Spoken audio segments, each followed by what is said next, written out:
Good morning विद्यार्थियों। आज हम जो हमारा चैप्टर चल रहा है इसके कुछ न्यूमेरिकल्स को हल करेंगे। इस कड़ी में सबसे पहले बोर्ड पर एक न्यूमेरिकल लिखा है, किसी बहुमंजिले भवन की ऊपरी छत से कोई गेंद 20 मीटर प्रति सेकंड के वेग से ऊपर की ओर ऊर्ध्वाधर दिशा में फेंकी गई है। जिस बिंदु से गेंद फेंकी गई है धरती से इसकी ऊंचाई 25 मीटर है। पहला क्वेश्चन है गेंद कितनी ऊपर जाएगी। दूसरा है गेंद धरती से टकराने से पहले कितना समय लेगी। जी को कहते हैं गुरुत्वीय त्वरण, इसका मान है 10 मीटर प्रति सेकंड स्क्वायर। हमने त्वरण का सूत्र पढ़ रखा है, A बराबर V2 माइनस V1 और T2 माइनस T1 को मैं नाम दे रहा हूं डेल्टा T। ये वेग पहले होता है, V2 बाद में होता है। यदि V1 की तुलना में V2 अधिक है तो V2 अधिक होने पर A का मान धनात्मक होता है, लेकिन यदि V1 की तुलना में बाद का वेग V2 का मान कम है तो ऐसी स्थिति में त्वरण ऋणात्मक होता है। ये मान लो पृथ्वी तल, यदि पृथ्वी तल से आप किसी वस्तु को ऊपर की तरफ फेंक रहे हो या ऊपर से कोई वस्तु नीचे की तरफ आ रही है, दोनों परिस्थितियों में वस्तु पर गुरुत्वाकर्षण बल लगता है। इस वस्तु पर भी जब ये ऊपर की तरफ चलेगी पृथ्वी नीचे खींचेगी और इसका वेग घटेगा, इस पर गुरुत्वाकर्षण बल लग रहा है। जब वस्तु ऊपर से नीचे आती है तो वेग का मान बढ़ता है, गुरुत्वाकर्षण बल लग रहा है इस पर। जब गुरुत्वाकर्षण बल के प्रभाव में वस्तु गति करती है, इस स्थिति में इस त्वरण को नाम दिया गया गुरुत्वीय त्वरण और इसको G से लिखते हैं। अगर वस्तु नीचे से ऊपर की तरफ फेंकी गई है, वस्तु ऊपर की तरफ जा रही है तो इसका वेग घटेगा, और अगर इसका वेग घटेगा तो त्वरण का मान ऋणात्मक होगा। तो वस्तु को ऊपर फेंकने पर त्वरण ऋणात्मक, लेकिन वस्तु जब नीचे की तरफ आती है तो वेग का मान बढ़ता है, और वेग का मान बढ़ने से V1 की तुलना में V2 अधिक होगा। इस स्थिति में त्वरण धनात्मक, ऊपर से नीचे की ओर आने पर त्वरण धनात्मक। इन दोनों बिंदुओं का हमारे इस क्वेश्चन में योगदान रहेगा। पृथ्वी के कारण गुरुत्वीय त्वरण G का मान 9.8 मीटर प्रति सेकंड स्क्वायर होता है। सरलता के लिए इसका मान 10 मीटर प्रति सेकंड स्क्वायर लेते हैं।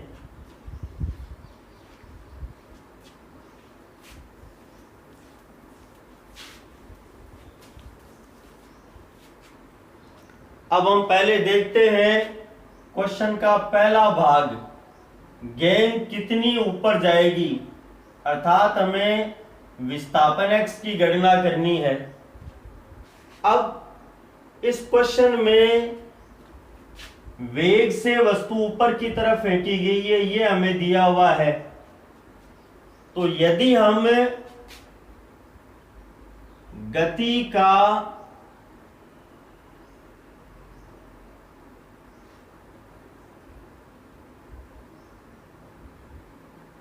तृतीय समीकरण प्रयोग में लें, v स्क्वायर बराबर v0 स्क्वायर प्लस 2ax, इसमें ये होता है प्रारंभिक वेग, ये अंतिम वेग, a त्वरण और x तय की गई सीधी दूरी। अब ये मान लो बहुमंजिला इमारत है इस प्रकार से, और इस बहुमंजिला भवन की धरती से ऊंचाई 25 मीटर, ये ऊंचाई 25 मीटर दी हुई है। यहां से गेंद को ऊपर की तरफ फेंका गया, मान लो यहां तक गेंद पहुंची। जैसे जैसे गेंद ऊपर जाएगी इसका वेग घटेगा, यहां आके वेग शून्य हुआ, गेंद एक क्षण के लिए स्थिर होगी, उसके बाद वापस नीचे की तरफ आएगी। हमें यह बताना है कि गेंद कितनी ऊपर जाएगी, ये दूरी ज्ञात करनी है हमें। यहां से ऊपर की तरफ फेंकते समय माना जाएगा प्रारंभिक वेग, यहां पहुंचने पर माना जाएगा अंतिम वेग। इस बिंदु को मान लो ए नाम दें, इसको बी और इसको सी। तो गति का तृतीय समीकरण लगा रहे हैं बी और सी के मध्य, बी और सी के मध्य है। अब ऐसी स्थिति में v0 प्रारंभिक वेग, गेंद को 20 मीटर प्रति सेकंड के वेग से ऊपर फेंका गया, v0 का मान 20 मीटर प्रति सेकंड। इस बिंदु पर पहुंच के एक क्षण के लिए गेंद स्थिर होगी, यहां इसका वेग होगा 0, अंतिम वेग v का मान होगा 0। वस्तु गुरुत्वाकर्षण बल उस पर कार्य करेगा, a का मान होगा g के बराबर, लेकिन ऊपर की तरफ जाते समय वेग घटने से त्वरण ऋणात्मक, तो यह आएगा a बराबर -g -10 मीटर प्रति सेकंड स्क्वायर। इन राशियों को सूत्र में रखकर विस्थापन x की गणना करेंगे। तो यहां पे मैं इसको रख रहा हूं v के स्थान पे 0, v0 के स्थान पर 20 का स्क्वायर प्लस 2 गुणा a के स्थान पे -10 इंटू x। ये बनेगा 0 बराबर 20 का स्क्वायर 400 -20x। -20x को इस साइड में लाने पर यह बनेगा 20x बराबर 400, x बराबर 400 बटा 20, और यह आएगा 20 मीटर। यानी यहां से छत से लेकर इस बिंदु तक की दूरी का मान प्राप्त हुआ 20 मीटर। अब सवाल में पूछा गया था पहले में गेंद कितना ऊपर जाएगी, जिस स्थान से अर्थात यहां छत से फेंका गया इससे 20 मीटर ऊपर तक जाएगी, और इसकी पृथ्वी तल से ऊंचाई, पृथ्वी तल से ऊंचाई की बात करें तो ये बहुमंजिला भवन की जो इमारत है 25 मीटर ऊंचाई की है, और ये 20 मीटर ऊपर हो गया, तो कुल मिलाकर ऊंचाई का मान आ जाएगा 25 प्लस 20 45 मीटर।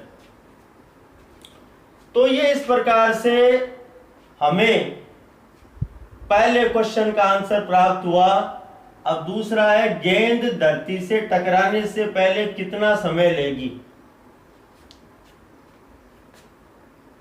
छत से ऊपर की तरफ फेंकने पर पहले गेंद यहां से चलकर सी तक पहुंचेगी, हमें इस समय की गणना करनी है। इसके बाद गेंद यहां से चलकर वापस पृथ्वी तल पर आएगी, और फिर हमें इस समय की गणना करनी है। यहां वस्तु ऊपर जा रही है, त्वरण ऋणात्मक, यहां वस्तु नीचे आ रही है, त्वरण का मान धनात्मक होगा। इन दोनों को अलग अलग गणना करेंगे, उसके बाद जोड़कर कुल समय ज्ञात करेंगे।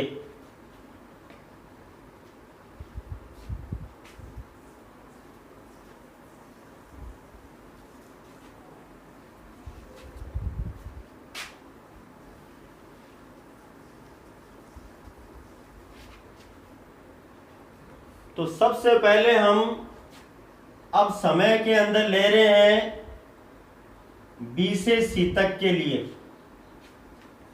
B से चलकर C तक पहुंचने में कितना समय लगा, इसके लिए मैं ले रहा हूं गति की प्रथम समीकरण।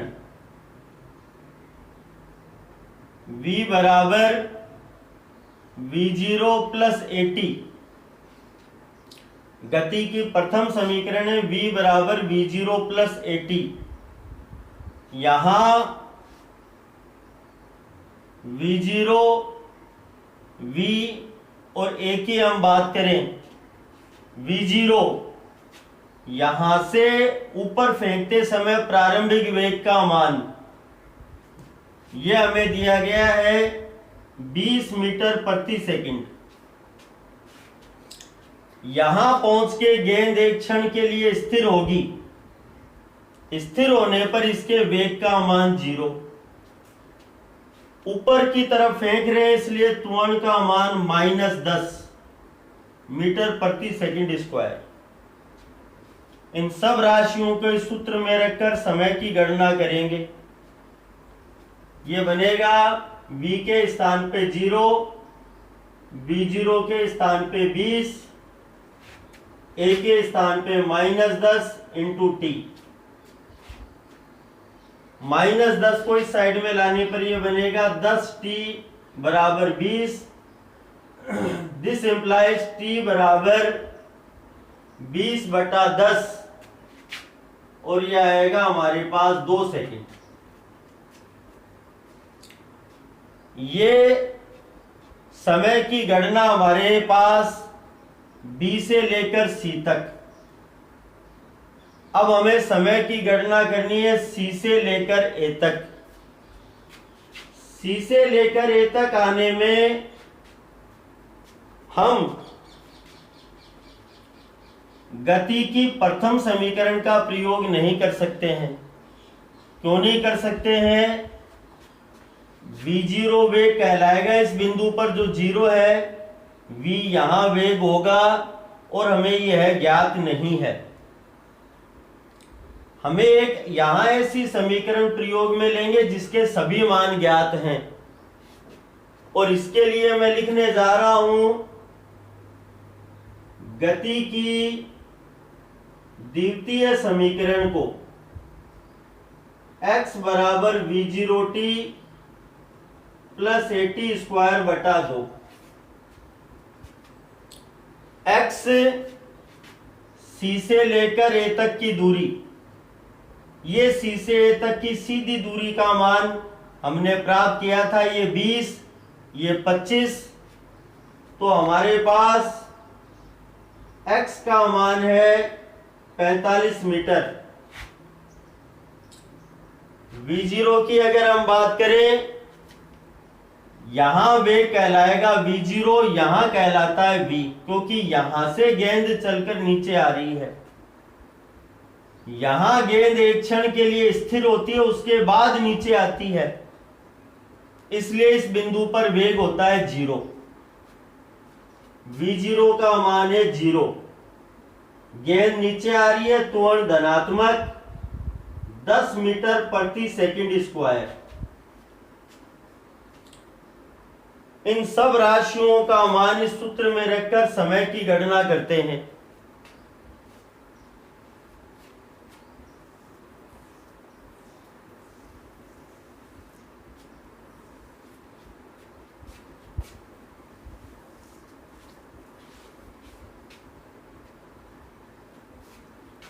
अतः x के स्थान पर 45 बराबर V0 के स्थान पर 0 लिखने पर यह t से गुणा होकर 0 प्लस A के स्थान पर 10 t स्क्वायर बटा 2।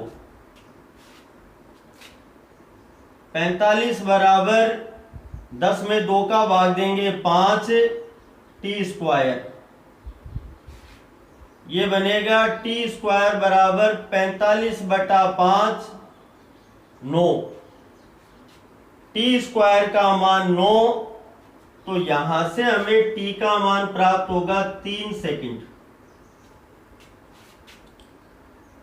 तो मीनार की छत से ऊपर जाने का समय 2 सेकंड, फिर वहां से पृथ्वी तल तक पहुंचने में लगा समय 3 सेकंड। सवाल था हमारा, गेंद धरती से टकराने से पहले कितना समय लेगी।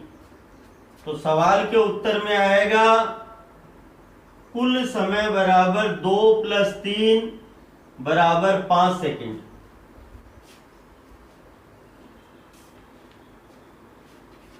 अब हम अगला क्वेश्चन देखने जा रहे हैं। क्वेश्चन है, सीधे राजमार्ग पर कोई कार 126 किलोमीटर प्रति आवर की चाल से चल रही है। इसे 200 मीटर की दूरी पर रोक दिया जाता है, अर्थात 200 मीटर चलने के बाद रोक दिया जाता है। इस प्रक्रिया में त्वरण का मान क्या रहेगा तथा समय कितना लगेगा, हमें ये गणना करनी है।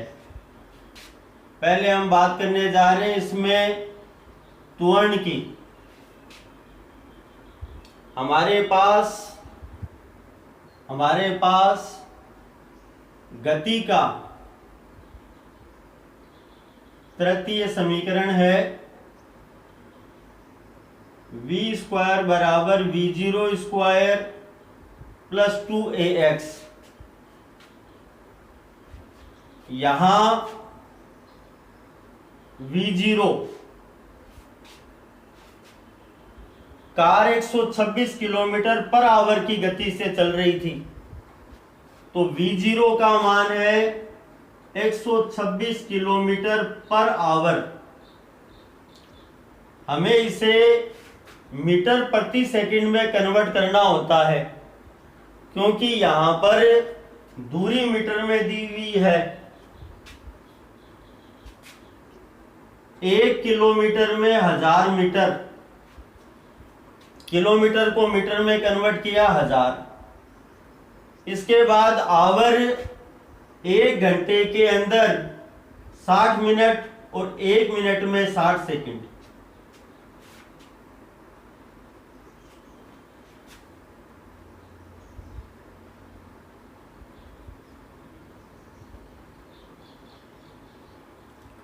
कैलकुलेशन करेंगे, 2 0 से 2 0 कैंसिल कर देंगे। आप इसमें 3 का भाग लगाएंगे,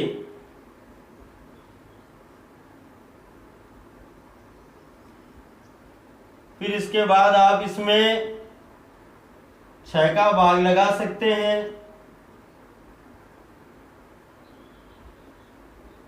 और 2 का भाग 10 में लगा के 5।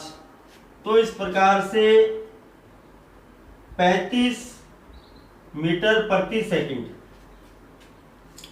ये हमारे पास है प्रारंभिक वेग v0 का मान। गाड़ी रुकने का मतलब होगा अंतिम वेग v का मान 0। गाड़ी रुकने का अर्थ है अंतिम वेग v का मान 0।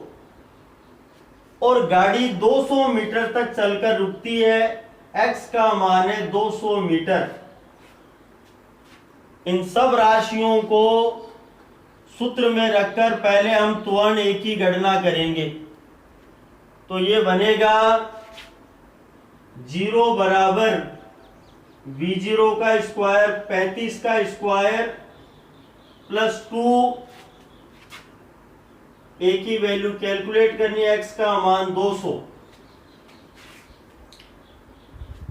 इस राशि को इस तरफ लेकर आएंगे, माइनस का बनेगा -400A बराबर 35 गुणा 35 और A का मान आएगा 35 गुणा 35 बटा 400 माइनस में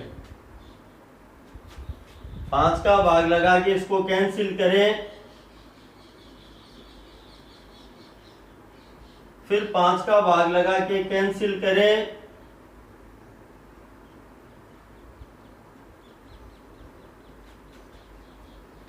तो इस प्रकार से ये मान है -49 बटा 16 मीटर प्रति सेकंड स्क्वायर। ये हमें त्वरण का मान प्राप्त होता है। तो त्वरण के लिए ए का मान ये प्राप्त हुआ ऋणात्मक। ऋणात्मक इसलिए क्योंकि इसमें गाड़ी को रोका जा रहा है, उसका वेग घटेगा और वेग घटने के कारण हमें त्वरण ऋणात्मक प्राप्त होता है। अब इस प्रक्रिया में समय कितना लगा, इस समय की गणना करते हैं। समय की गणना के लिए मैं इसमें लेने जा रहा हूं गति का प्रथम समीकरण। समय की गणना के लिए गति का प्रथम समीकरण है v बराबर v0 प्लस 80। यहां v0 का मान हमने प्राप्त किया था 35 मीटर प्रति सेकंड। v अंतिम वेग, गाड़ी रुक जाएगी तो अंतिम वेग का मान 0। a का मान है हमारे पास -49/16। इन सब राशियों को इस सूत्र में रखेंगे, ये बनेगा 0 बराबर 35 -49/16 इंटू टी। इस राशि को इधर लाने पर यह बनेगा 49/16 इंटू टी बराबर 35। दिस इंप्लाइज 16 35 से गुणा में होगा, 49 नीचे, तो ये बनेगा t बराबर 16 गुणा 35/49। 7 का भाग देने से ये 5, ये 7, ये इसका आंसर आएगा 80/7। भाग लगाकर आप चाहें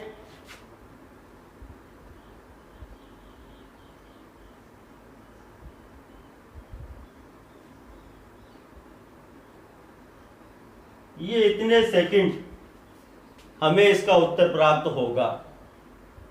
धन्यवाद।